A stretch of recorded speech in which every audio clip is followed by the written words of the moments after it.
to really, again, structured conversation in some way to get people to think about different issues, right? So these bullet points are just kind of, this is almost like my cheat sheet as I'm finishing a process and thinking through it. What are all the things I need to think about to incorporate into that process before people kind of come together, right? So I don't know if, again, I'm not going to walk all the way through this. We don't have too much time to spend on this because we want to spend a lot of time on issue framing before we're done today. But I don't know if any of those bullet points jump out at you. If you want to spend a little time kind of talking through it. Does anyone else need one of those? We got extras here. What does conflict management procedure mean? How do we deal with conflict when it comes up? Right? So, and part of that is, I'll kind of talk about this, is we're analyzing issues beforehand. If we know that there's people that really disagree that being in the same room is going to be a problem, then how do we think about it? One example of this where I'm really trying to develop that, one of the first things that we did was that grade configuration I mentioned. To give a little bit of background, is our local schools, it's kindergarten to 12th grade. It used to be elementary schools were K to 6, then junior highs were 7, 8, 9, and high schools were 10, 11, 12. Right? The norm is a 4-year high school. The norm is K to 5, and then 3-year junior high and a 4-year high school. But we were K to 6, and then a 3-year to 4-year, right? Or a 3 to 3-year. So the school district was looking at changing it, right? And essentially by moving the 9th graders up to high school and moving the 6th graders up to junior high, right? It was very much a wicked problem because everyone wanted 6th graders to stay in elementary school. They were actually saw it as another year of childhood, right? If you send 6th graders to junior high, they're growing up too fast. You're throwing them to the wolves, right? So everyone wanted 6th graders to stay in elementary school, but everyone wanted 9th graders to be in high school, right? 9th graders need to be in high school. This counts towards college now, right? High school had a much varied curriculum and they're bigger schools, and so everyone wanted 9th graders in high school, everyone wanted 6th graders in elementary school. No one wanted 2-year junior highs, right? So at first it was this very kind of conflict, right? Everyone blamed the superintendent, the new superintendent, so blame the devil figure, right? It's all his fault, whatever. It was almost textbook. It was our first real event, right? I still remember we had like 4 rooms going. Well, first of all, we had 4 rooms going, and then I walked away for a second to call my wife and say, yeah, there's about 100 people here. It's like first event. And all of a sudden someone goes, who the heck's in charge here? I'm like, well, I run back. This guy, why the heck am I in there talking to a CSU student? So I kind of explained, well, it's a new organization. We're the Center for Public Relations. We train the students to be facilitators. They're in each room we're here as an impartial resource, so we're collecting all the data. Everything we write down is going to go to the school district. Well, where the heck is the superintendent? I'm pretty sure the superintendent's in this room. We have an assistant superintendent in this room. I think they're going to rotate and listen, right? While we're running it. He's like, oh, that's pretty cool. And he went back in. So that happened. And then later on, the superintendent came out and was chatting with me. And then the assistant superintendent walked out of the room and said, I've never seen that before. And it's like, what? It's like, there's this woman. She was so angry at the ridiculous notion of moving 6th graders up. But then a woman on the other side of the table who had a 9th grader kind of explained why she needed her 9th grader in high school. And the first woman understood her and made sense, and they'd never seen interaction, right? Because all their process has been one at a time on a microphone. So they let each person rant, but they never had a process. So it was this perfect, our first event ever was like this textbook case of you have a round table in a process, people listen to each other, and they realize, oh, that makes sense. I never thought about that, And it's really hard to demonize the other parent. It's easy to demonize the superintendent, But anyway, in that process, I remember, again, this was our first night. We learned so many lessons our first night. Afterwards, someone came in and said, there was a participant, and said, you know what, I'm a conflict negotiation person, but I'm also a parent. I was here. I was like, your students did great, except one thing, right? There was 2 people that really disagreed in our room, and they let them go too long. And part of it was the conflict management kind of paradigm, that the students were thinking we need to resolve that conflict, right?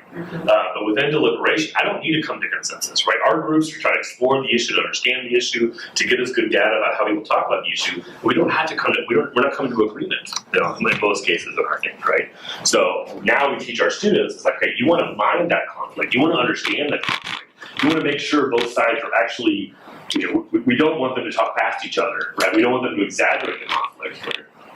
But once we understand the conflict, once the 2 of you know what she means and she knows what you mean, y'all still might very much disagree, but at least you'll understand each other. And then we're done, we can move on, right? So that's the conflict management thing. Like, if conflict comes up, do we need to resolve it? Like if we were working for Matthew's house at a retreat and they had to make a decision, we have to resolve the conflict, right? We have to agree to disagree or whatever, right? But if we're doing a public engagement thing, and we have 20 groups going to get feedback on a policy, each individual group's not deciding. So as long as we understand the conflict, get it in the notes and move on, right? So we actually tell our students that if there's a conflict between two people, once it plays out, say, okay, so what I wrote down is that for you, this is very important, where for you, this is really important. Does that get it? Yes. Okay, now let's move on, right? So you're cutting off that conflict, because you don't want everyone else to have to listen to this conflict for 20 minutes, right? So that's what we say, conflict, we have to think through and teach our students. If someone really disagrees, to what degree do we need to spend time resolving that, and to what degree can you, we had this perfect, for the river stuff, some very passionate people. So we had a mayor of a small town close to us that really needed this reservoir, and then the associate director of the Save the Pooter, this interest group that was very pro-river, and they were just going at it. And both probably 40-50-year-old men, and my facilitator, a 17-year-old female, we have this on tape, right? They went back and forth, it was funny, said, okay, stop it. Right. I'm gonna give you 10 seconds, summarize your opinion, we're writing it down. I'm gonna give you 10 seconds, summarize your opinion, we'll write it down, now we're moving on, right? And that's exactly what she should have done, right? But it was great to see the 17-year-old just kind of stop these two men and say, we're done, right? So that's a somewhat long answer to your quick question. Any others in there we wanna? Make lots of choices, obviously, in designing kind of. We talked a little bit, the second to last one, closure option, we talked a little bit about that yesterday, right? That, when you do small groups, people always feel like, I don't know what's going on. So there's lots of ways for us to think about, to give them some sort of closure, to feel at the end of the meeting that they've accomplished something, that their time was used well. Someone asked earlier, the third bullet point, convening an audience development method. Sometimes we're much more scientific. We have a random sample. That takes a lot of money, so I don't tend to do that. But in my field, they tend to do that sometimes. Sometimes it's an invited audience. I have specific people that we're kind of inviting to represent. I did something for the Downtown Business Association on a conflict about the boxes, the little newspaper boxes that start. There was no rules, so there was just more and more boxes, and each a different color, and each a different size, and started looking ugly. Right? So the Downtown Business Association said, "Hey, we'll pay for it, but we're going to have one big thing that has 10 slots, and then people can kind of rent slots out of us, but it's all uniform." But then all the newspaper companies were like, "No, that takes away our freedom of speech and all this kind of stuff." And we can't differentiate each other from each other. My box is part of my branding, and so I ran a process where several business owners and several of the different media groups kind of come together. So for that one, it was invited. We wanted specific representatives, and that group was empowered to make a decision in a sense. Right? Whereas most of our events are just public. We get in the newspaper, we send out press releases, but then we also, and you'll see this with the stakeholder analysis in a second, we identify key groups that be there, and then we try to get them there. Right? That's why we often do the pre-surveys, where we ask demographics so we can see if there's a group that we need there that's not coming, then we work a little bit harder to get them there. Right? But we also recognize that it's going to be unbalanced. Right? Some people are going to people can mobilize and show up that are against something and kind of dominate the conversations in some senses. Right?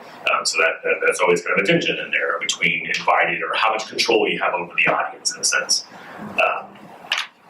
And it's difficult in particular. The biggest challenge for me in terms of convening an audience is, like for most events, the more the merrier, right? Let's get as many people that can come, right? It'd be great. So you just publicize it and get articles written and stuff. I'm trying to do small group discussions, right? So I might have, say, 20 students available to show up, and I need 2 students at every table, right? So that means I can cover 10 tables. We can fit 8 people. I can cover 80 people, right? So I'm trying to PR this event to get 80 people to show up. And 90 people would be a problem, right? And really 70 people is great. 70 people means I just have, 7 people per table versus 8, right? So it's really hard that we start publicizing things, but then at some point I get scared, like, too many people are going to show up, right? And I've had the newspaper call me, "Hey, we're going to write an article about your event." No, don't do that. I take more people, right? So there's this tension about that. Do you find that when you register people that about 30% do not show up? Yeah, so we do RSVPs, we normally say RSVP preferred. Yeah. Or sometimes if we think it's gonna be a pretty tight audience, we'll say that RSVP guarantees you a spot, right? And so then when they're walking in, if they RSVP, we give them a name tag. If we're close to full, like if we could fit 80, so we RSVP'd in an 80, we said, okay, no more RSVPs. If someone walks up, we say, well, wait, if someone doesn't show up, well, we can set them later. But yeah, we normally find out that the RSVP number is actually pretty good, but the reason it's good is 100 people will RSVP, 70 of those people will show up, and then 30 random people will show up. So it happens to work out that 100 people showed up, but it's not the 100 people that said they're going to show up. Right? But it gives us a pretty good sense of how many we'll have, in a way. I know we don't want to spend too much time on the community side of things, but I just wanted to open that up if any of these jump out at you.